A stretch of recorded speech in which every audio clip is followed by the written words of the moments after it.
the town which is called Vilichka. Usually when someone tells you here in Krakow, you know, I'm going to Vilichka, very often people mean just the salt mine. Because the whole town of Vilichka, it's all about salt mining. It's one of the oldest salt mines in Poland and in Europe. It's been already mined for almost 800 years. They stopped the traditional mining already a couple of decades ago.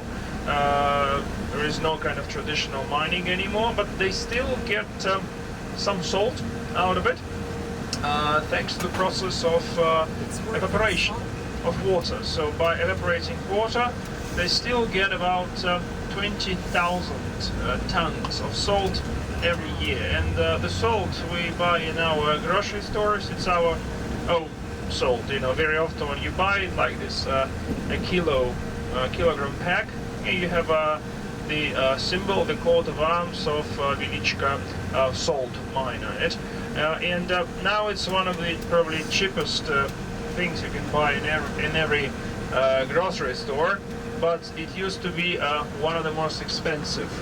It was really the salt. It was like a medieval, sometimes it was called medieval white gold, because it was the only preservative, except for traditional smoking. Everything was salted and it was like a preservative. Now it's everywhere. It's available. You can get that salt everywhere.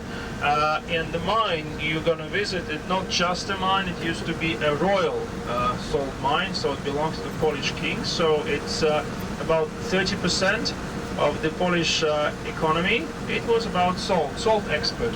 As I mentioned yesterday during the tour of the castle, the river Kraków, which goes through Kraków, Vistula River. It's connected Kraków to the Baltic Sea. Thanks to the river, Kraków was a Hanseatic city, and one of the main products which was exported from here was actually local salt. Now the salt mine, it's still, like I said, kind of semi-functioning mine, but it's like a gold mine, because it's probably one of the most profitable businesses now, like as a tourist businesses, and it's one of the most well-managed businesses here, tourist businesses around Krakow. It's not just a tourist trail. They have two tourist trails, even more, like there is a main one you're gonna see, and recently they opened a geological trail. It's a trail which is longer, because your tour will last for about 2 hours, and the geological tour is about 3 hours, where you get the miner's overalls, you get the helmet, the light, and you have to do different tasks of chiseling the salt, chiseling the rock, loading it into the trolleys, pushing the trolleys, so all kind of things like that. Plus the salt mine itself, it's a conference center.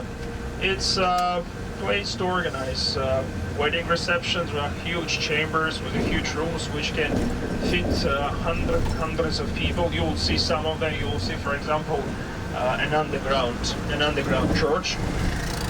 It's a rehabilitation center, health center for people with respiratory system problems, because it's a very kind of quite a good air for people with asthma and other similar problems. So if you have problems like that, you know, so then breathe deeply when you're there. And as I said, you're gonna spend about 2 hours underground, but you're gonna see maybe roughly no more than 1.5 miles, max 2 miles of corridors underground. So it's about 1% of the mine only, because the mine in fact has about 200 miles of corridors underground. You're gonna see 3 levels. You're gonna go down to the level 1 by the elevator, and then already from there gradually you're gonna get to the